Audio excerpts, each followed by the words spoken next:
Basi wiki mbili watu hawajacheza, wiki mbili Yanga wamecheza. Hii ina faida kwa Yanga?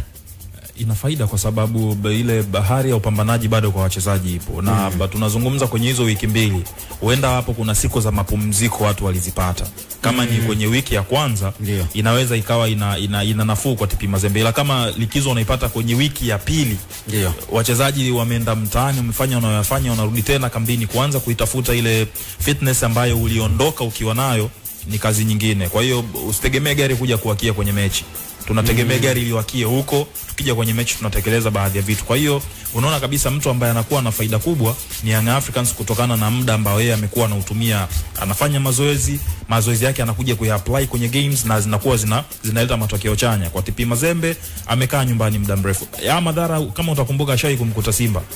Ameloblob hapa wiki mbili, kaenda kule kaokota. Kabisa nakumbuka. Yes, ni kwa sababu yani mwili wa mchezaji unahitaji kila baada ya siku 3 kipigwe, kila baada ya siku 3 kipigwe. Kama ni mazoezi ambayo ya kuweka tu mwili sawa, ila mechi ni kipimo kingine kabisa, ni tofauti na mazoezi. Na angalau angekuwa anapata hizo friendly games ambazo sio za matumizi makubwa ya nguvu, ila kuna namna wachezaji ule utimamu na kuepo, anajua baada ya hapa kuna mechi ya kiushindani. Kuna baadhi ya vitu ambavyo tumefanya kwenye mazoezi tunajaribu tunaviapply kwenye mechi ambazo sio za matumizi makubwa ya nguvu. Je, vinafanya kazi au vinashindikana? Turudi kwenye utaratibu wetu. Kwa hiyo naiona faida kubwa inabaki kwa Young Africans zaidi ya TP Mazembe, na mechi ndio itakuja kutupa picha halisi kwamba kile ambacho Young Africans walikuwa wanakifanya kwenye ligi wanaweza wakakihamishia kwenye mashindano ya kimataifa, wanaweza kaleta hiyo gusa chia tundekao kwenye mechi ya TP Mazembe.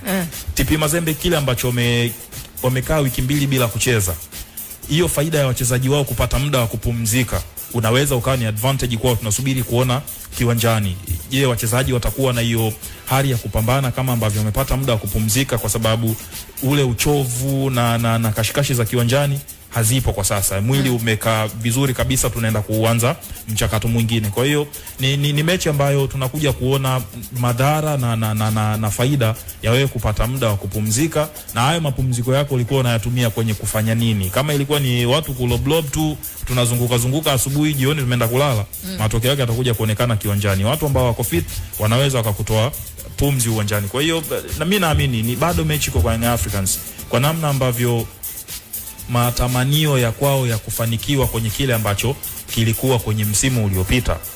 The same kwa TP Mazembe ambao wametoka kucheza nusu finali. Matamanio pia nao yako juu. Ila ukiangalia faida ambayo Young Africans anaipata, yeye amepata muda wa kucheza. Wachezaji wana hiyo hamu ya kuutamani. Amecheza mechi ngapi hivi hapa? Mechi tatu. Yes, na hizo mechi 3 tumeona matokeo ni chuma 4-5 watu wameokota. Kwa hiyo unaona namna gani ambavyo wao wanatamani ile performance ambayo imeonekana hapa ihamie kwenye mechi dhidi ya TP Mazembe. TP Mazembe ambao wamepata muda wa kupumzika, tusubiri tuone ambacho kitawakuta.